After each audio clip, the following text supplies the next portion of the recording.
अहमद, ये रूस का जो मौजूदा वॉर थिएटर में क्या लेवरेज होगा आपके ख्याल में? क्या आप रूस का कोई रोल देख रहे हैं इस प्रोसेस के अंदर? एम्बेसडर साहब का ये ख्याल है कि रशिया को तो फ़ायदा है इकनॉमिकली, उसकी तो जो ऑयल की सैंक्शन इंडिया ले रहा है उससे वो हट गई है। रशिया का इस सारे प्रोसेस में जो है वो क्या रोल होगा आपके ख्याल में? देखिए, बहुत इंपॉर्टेंट रोल रशिया का इस सारी इक्वेशन के अंदर हो सकता है। I totally agree with ambassador साहब के। एक तो फेस सेविंग के लिए जो उन्होंने जिक्र किया कि शायद ईरान के साथ निगोशिएट करने के लिए या चीज़ों को टोन डाउन करने के लिए या डी एस्केलेट करने के लिए भी एक थ्योरी मौजूद है कि इस वजह से डोनाल्ड ट्रंप रशिया के साथ इंगेज कर रहे हैं। दूसरा, रशिया के लिए ये कॉन्फ्लिक्ट जो है ये बहुत इंपॉर्टेंट हो सकता है। रशियन स्ट्रेटेजिक थिंकर्स ये बात कर रहे हैं कि there is a very high probability कि मिडिल ईस्ट जो है वो अमेरिका का यूक्रेन बन सकता है। यानी यूएस जो है मिडिल ईस्ट के अंदर बॉक डाउन हो सकता है। तो रशिया का कोल्ड इंटरेस्ट इस बात में है कि ये जंग के अंदर किसी तरह अमेरिकन बूट्स ऑन ग्राउंड आए। आपको याद होगा कि जब ये कॉन्फ्लिक्ट स्टार्ट हुआ था तो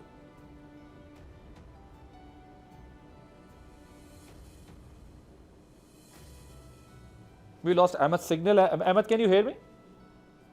रशियन कैबिनेट की तरफ से इस तरह के बयान आना शुरू हुए। अभी भी आप देखें, अगर आप ईरान को एक तरह से जितना ज्यादा हिट करता जा रहा है अमेरिका, अमेरिका एक डायकोटमी के अंदर एक बहुत एम्ब्रॉयड सिचुएशन के अंदर इस वक्त आ चुके हैं। जितना ज्यादा वो ईरान को हिट करता जाएगा, डोनाल्ड ट्रंप ने ये कहा था मार्को रूबियो और जेडी वेंस को साथ बिठा के अब से 2 हफ्ते पहले कि will hit Iran where it hurts the most but boots on ground is not an option. तो ये जो hit Iran where it hurts the most जितना करते चले जाएंगे इकोनॉमिकली, उतना ज्यादा बेनिफिट रशिया को होता चला जाएगा। तो ये जो क्वागमायर है डिप्लोमेटिक जिसके अंदर अमेरिका इस वक्त धंसता चला जा रहा है, ये बहुत ज्यादा प्रेशर इसके ऊपर अमेरिका के ऊपर लेके आ रहा है। अहमद, एक तरफ इसको जरा ईरान एक्सप्लेन करें। आप कहते हैं कि जब वो ईरान में और ज़्यादा अपनी इंटेंसिटी बढ़ाते जाएंगे अटैक्स की तो और रशिया को फ़ायदा होता जाएगा। इसको ज़रा सा एक्सप्लेन कीजिए।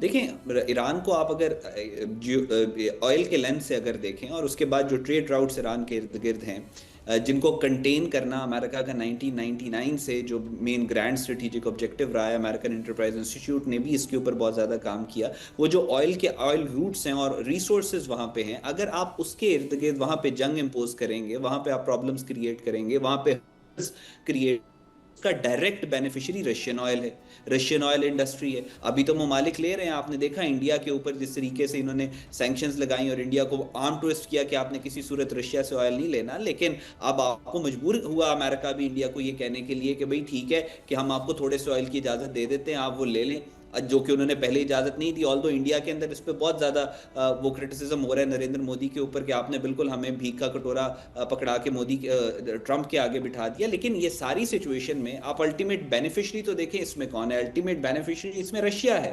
अमेरिका ये भी अफोर्ड नहीं कर सकता। दूसरी तरफ इसराइल उसको पुश कर रहा है कि वो ईरान के ऊपर जंग को कंटिन्यूड रखे। सो ये सारी सिचुएशन अमेरिका के लिए प्रॉब्लमेटिक होती चली जा रही। तीसरा, घर के अंदर भी जो सर्वेज आ रहे हैं 82% अमेरिकन कह रहे हैं कि हम ये जंग नहीं चाहते। डोनाल्ड ट्रंप के ऊपर बहुत ज्यादा प्रेशर आ रहा है। तो ये सारी सिचुएशन में अमेरिका के लिए मुश्किल हो रहा है नेविगेट ग्रेजुअली, करना। हाँ, gradually he is losing his support. मागा भी जो है वो अब उस तरीके से उनकी सपोर्ट में नहीं है, वो नंबर भी डिक्लाइन की तरफ है।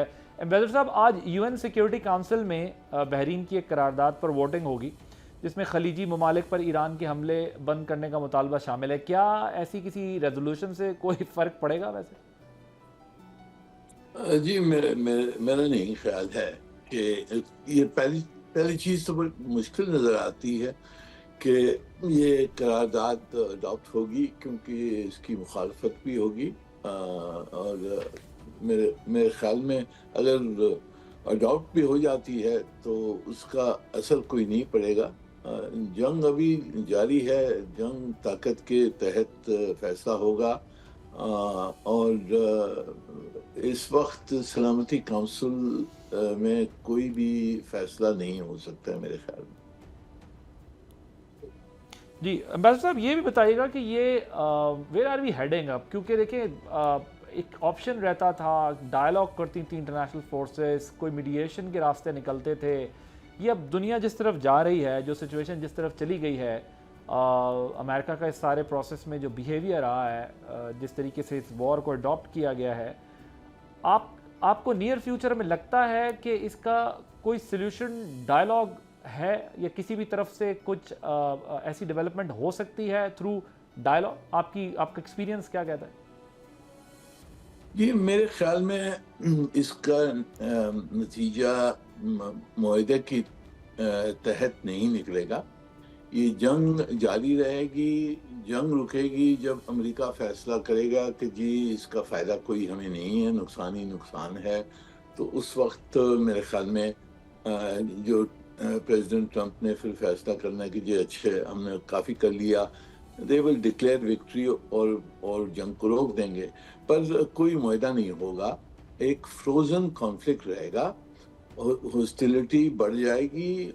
ईरान और अमेरिका, ईरान, इजराइल और जो खलीज में अरब ममालिक हैं और ईरान के दरमियान एक हॉस्टाइल सिचुएशन रहेगी। तो पूरे खित्ते में ये अनस्टेबल रहेगा, बहुत टेंशन्स जारी रहेंगे even after the conflict ends.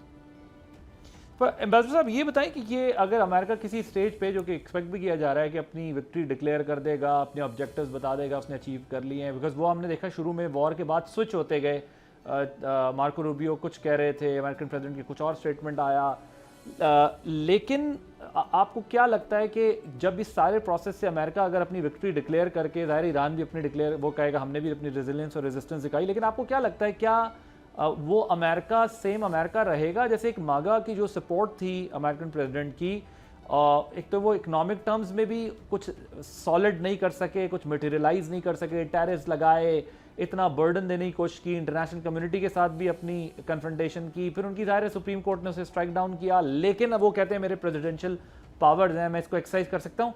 तो वो जिस वजह से अमेरिकन ने ये किया था, तो क्या वो अपनी ऑडियंस को, अपने फॉलोअर्स को, अपने कंट्रीमैन को ये समझा सकेंगे कि हम ऐसे अपने वो टारगेट्स अचीव कर सकें जो अमेरिकन एक वो क्या टर्म यूज़ करनी चाहिए उसके लिए, जो एक इज्तिमाई शऊर है उनका, वो ये तस्लीम कर लेगा कि इन्होंने कुछ हासिल किया है इस प्रोसेस से? जी मेरे ख्याल में कुछ ना कुछ कहानी तो बनानी होगी। इंटरनली तो अब ऑपोजिशन है, इकोनॉमिक इम्पैक्ट है, जंग ये रुक भी जाएगी, उस रोकने के बाद में ईरानियों की तरफ से तो ये देखना है कि जी उन्होंने रजीम सर्वाइवल करना है और उनकी रजीम मेरे ख्याल में सर्वाइव हो जाएगी। ये जंग रुक भी जाएगी, उसके बाद में अमेरिका ने कुछ न कुछ फसाद, अंदरूनी फसाद ईरान में कोशिश करनी है कि वहाँ इंसर्जेंसीज या कुर्द्स को खड़ा करें, बलूचीज को करें, खुजिस्तान में अरबों को कुछ करें, ईरान को डिस्टेबलाइज रखने का कोई ना कोई इनका प्लान होगा। दूसरी तरफ से ईरान भी इंस्टेबिलिटी फैलाएगा। ये जंग रुक भी जाएगी तो उसके बाद में भी वो जारी रहेगा। हॉस्टाइल रिलेशनशिप, खलीज के साथ हॉस्टाइल रिलेशनशिप हो गई है, तो ये उनकी एक्शंस जारी रहेंगी। तो मेरे ख्याल में जंग रुक तो जाएगी, ये बमबारी तो रुक जाएगी, पर उसके बाद में भी टेंशन्स रहेंगे और फिर देखना होगा कि किस तरीके से इन टेंशन्स को काबू किया जाए और कुछ एक ग्रैंड एग्रीमेंट बनाने की ज़रूरत होगी। उस वक्त फिर डिप्लोमेसी चलेगी। इंटरेस्टिंग, क्योंकि वॉर के बाद उसका एक आफ्टरमैथ होगा, एक जो रिपरकशंस होंगी वो भी बहुत प्रोलॉन्ग करेंगी, क्योंकि हॉस्टाइल सिचुएशन जिसकी एम्बेसडर साहब बात कर रहे हैं वो अब मिडल ईस्ट के साथ क्रिएट हो गई है ईरान की। सब्सक्राइब करें और बेल दबाएं ताकि कोई खबर रह न जाए।